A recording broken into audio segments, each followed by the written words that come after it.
How one can know whether his Eemaan is strong or weak, and what steps should be taken in improving my Eemaan.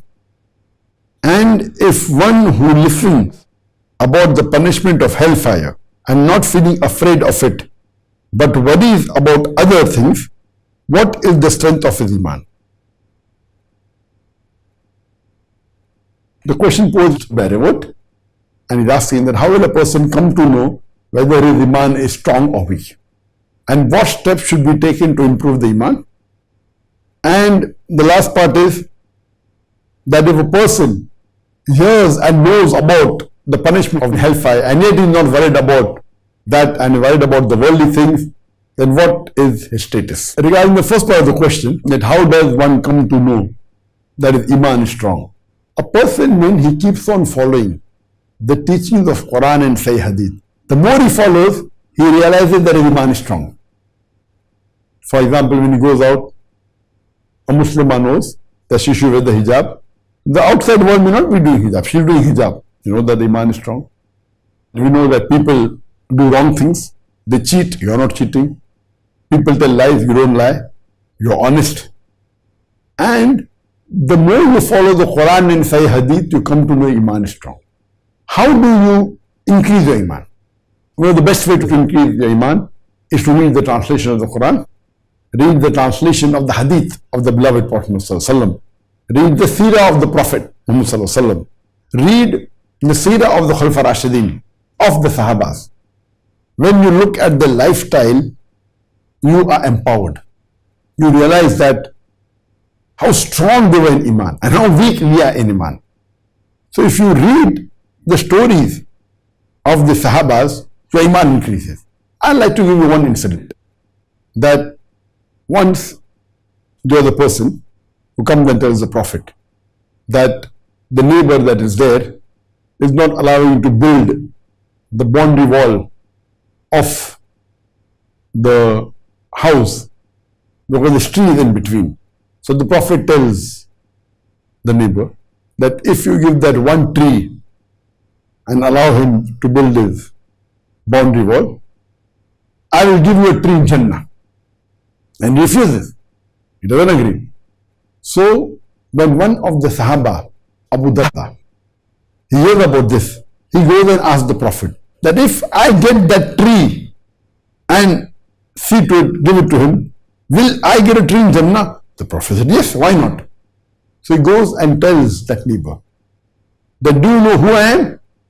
He said, no. He says, I am Abu Darda, who owns the biggest and the most precious garden of dates in Medina. So it is, of course, who does not know you? Then he says that, will you give me this tree which is coming in between your neighbor, boundary wall? And for that, in exchange of that tree, I will give you my complete garden of dates, which is the best in Medina. The man says, are you crazy? For my one tree, you will give me the full garden, which is the best in Medina? He says, yes. And the person agrees. Abu Darda comes back home and tells his wife that today I have done a great deal, an excellent deal. The wife asks, what did you do? So he narrates the story about that tree. And he tells his wife that I bought that tree, that we gave her the tree in Jannah in exchange for the full garden that we have in Medina. So the wife says, what excellent deal. In today's world, if suppose you have such a big garden and you want to buy the tree, today's wife will tell you, you're a fool. Why did you give the full garden? You would have given 25% of the garden, or you should have given 50% of the garden. And surely that man would have agreed. Even if you give 25% of the garden, you would have given that one tree. But look at the Eemaan. The wife says, what a deal. That means both of them, the husband and wife, they didn't want even an out of doubt that the person will refuse, because they wanted Jannah. And the hadith tells us that for the rest of the life, they lived a poor life. But they lived a very happy life because they know that the Prophet had promised them paradise. So if we hear the stories of the Sahabas, how they lived, how they sacrificed, how they helped each other, your Eemaan increases. And it gives us the feeling that what we are doing is nothing. Nothing. And we know that at the time of jihad, when the Prophet told the Sahabas that, what do you want to contribute? And Hazrat Umar, may Allah be pleased with him, comes and he gives the large wealth to the Prophet. And the Prophet asks him that, what have you left home? So he says, I have left half my wealth at home and half I am giving in charity for jihad. After that, later on, Hazrat Abu Bakr, may Allah be pleased with him, he comes and he gives his wealth to the Prophet. And the Prophet asks him, what have you left home? So he said, I have given all my wealth and I have left Allah and His Rasul at home to take care of us. Imagine what Eemaan. Imagine giving his complete wealth in the way of Allah subhanahu wa ta'ala. When we hear these stories, it increases our Eemaan. It makes us feel so small that we can't even contribute to the cause of Allah subhanahu wa ta'ala. We can't even give charity. If you read the lifestyle, the seerah of the Sahaba, of the Khulafa Rashidin, of the Prophets, we are nowhere. So if you read the story, your Eemaan increases. If you read the Quran, the translation, your Eemaan increases. And you come closer to Allah subhanahu wa ta'ala. Your ibadah increases. Your salah increases. Your sawm increases. Your fasting, your charity, your zakat. All these things, these are signs. And when we realize that Eemaan is increased, we have peace of mind. Wealth cannot buy peace of mind.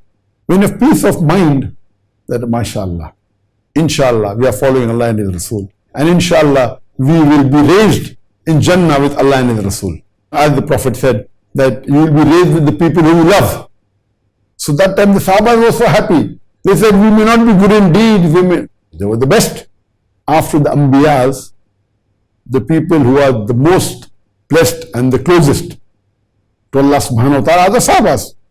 Among the Sahaba, the Khulafa Rashidin number one. Among the Khulafa Rashidin, Hazrat Abu Bakr, may Allah be pleased with him, he is number one.